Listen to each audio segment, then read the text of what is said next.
Welcome back to English for Life, everyone. I'm Jake, and with me, as always, is the fantastic Nina. Today's episode is a really special one, Finding Purpose in Life. We'll keep it easy, fun, and packed with real English you can use, even if you're just starting out. I love today's topic, Jake. Finding purpose sounds big and maybe a little scary, but we'll make it simple.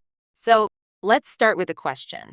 What does purpose mean, especially for beginners? Great question, Nina. Purpose is just a fancy word for a reason. It's about asking, why do I do what I do? For example, if you study English to talk to friends, that's your purpose.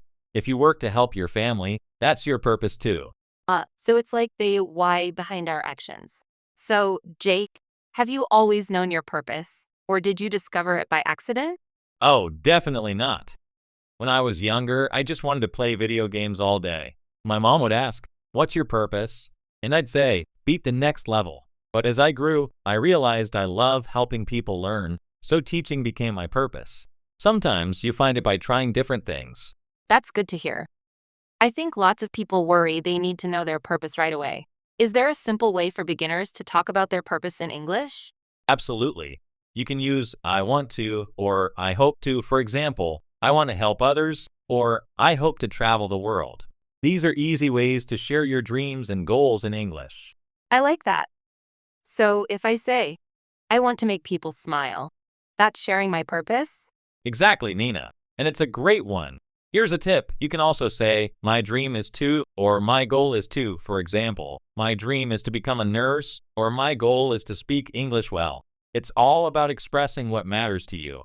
That makes sense. So, Jake, do you think someone's purpose can change over time? Sure, it's like growing up.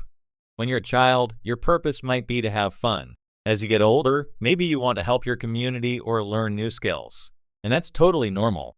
Even in English, you can say, now my purpose is to show how things change. That's comforting. Sometimes I feel like my purpose changes every year. Do you have any stories about students who found their purpose through learning English? Oh, I have lots. I remember one student, Maria. She started learning English just to pass a test. But after a few months, she realized she loved talking to people from other countries. Her new purpose became making friends around the world. English opened that door for her. That's beautiful. And for beginners, even small steps count, right? Like, maybe their purpose is just to order coffee in English without feeling nervous. Absolutely. Small goals are great. If your purpose today is to learn 5 new words, that's perfect. You can always add more later. Purpose doesn't have to be huge. Okay, let's make it practical. What are some easy ways for beginners to talk about their daily purpose? Try these. Today, I want to practice speaking. Or, my goal is to learn new words. You could also say, I hope to watch an English movie. Simple, clear, and useful. Awesome. Listeners, maybe pause and try saying your purpose out loud. Even if it feels silly, it helps. Yes, and if you want, write your purpose in the comments or send us a message. We'd love to hear them. Jake, sometimes people feel lost. What can they do if they don't know their purpose yet? That's totally normal, Nina. I say try new things. Maybe you like drawing, cooking, or playing music. When you try something, you learn what you enjoy. In English, you can say, I am looking for my purpose. Or, I want to find what I love. I love that. I am looking for my purpose. So honest and simple. Have you ever felt lost, Jake? Oh, all the time. After college, I didn't know what I wanted. I worked at a pizza shop, tried teaching, even learned guitar. Each thing taught me a little more about myself. It's okay to not know right away. That's so real. Sometimes, the journey is the purpose, right? Exactly. You can say, my purpose is to learn and grow. That's always a good one. So, Jake, let's talk about some words or phrases beginners can use to talk about their dreams and goals. Any favorites? Sure, try these. I hope to. I want to. My dream is to. My goal is to. And I would like to. For example, I would like to help animals. All of these are great for sharing your purpose. Should they practice saying them with friends or just alone? Both. Practicing with friends is great, but even talking to yourself in the mirror helps. You build confidence that way. Jake, I got a message from a listener named Ahmed. He asks, how can I stay motivated to follow my purpose if I feel tired or busy? Thanks, Ahmed. That's a fantastic question. Motivation is like a battery. It runs low sometimes. I tell my students to remember their why. Write it down and put it on your wall. If you want to speak English to get a better job, keep that in mind. Also, small steps are okay. Maybe just 5 minutes a day. That's smart. Sometimes we think it has to be all or nothing, but small steps still count. Jake, have you ever lost motivation? Oh yes. Once I tried to learn Spanish. I was excited at first, but then I got busy. What helped me was making it fun, listening to music, watching shows, and talking to friends. When you enjoy it, it's easier to keep going. That's a great tip. Make it fun. So, for beginners, what are some fun ways to keep learning English while thinking about their purpose? Try watching movies or listening to music in English about your interests. If you love cooking, watch English cooking shows. If you like sports, follow English-speaking athletes. Connect your purpose with your learning. I like that. If you mix your purpose with your hobbies, it feels less like homework. Exactly. And you can even find groups online. For example, English for soccer fans or English for travelers. That way, you meet people with the same purpose.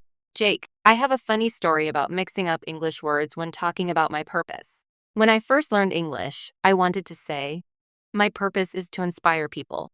But I said, my purpose is to expire people. My teacher looked so shocked.